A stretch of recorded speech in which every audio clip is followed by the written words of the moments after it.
So earlier I mentioned Floating Runner. It's a 3D platformer that came out before Mario 64.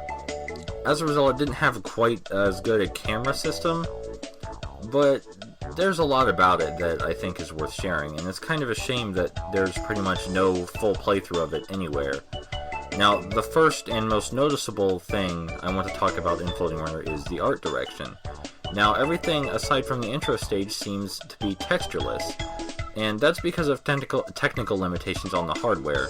The game is very vertically oriented, so there were layers and layers and layers of platforms, and it would look absolutely hideous if they textured everything.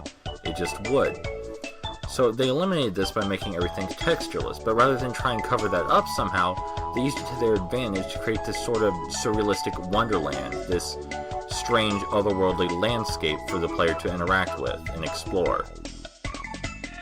And it's very beautiful, but that's not what I want to talk about right now. I want to talk about the game design.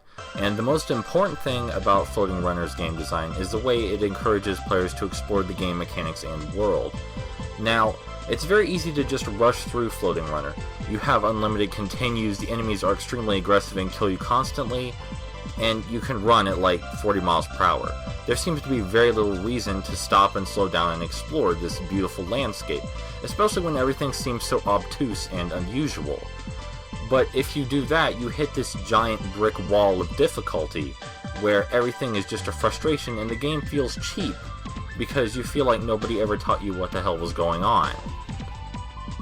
This is the point, I imagine, where most children and anyone else who decided to pick up the game today just stop playing. But the game by nature mimics the older 2D side-scrolling platformers. Now, I like it a little bit more, but that's not to say it doesn't have clear influence. The game is meant to be played again and again. You're meant to discover new secrets, new pathways, and the level design is extremely open. The worlds are enormous. They just are. They're vast, especially for the time period. And there's so many little areas you thought you could never get into. And even seeing them, once you actually start looking, is kind of an excitement, because you're like, this is new. I've never been here before. What could be here?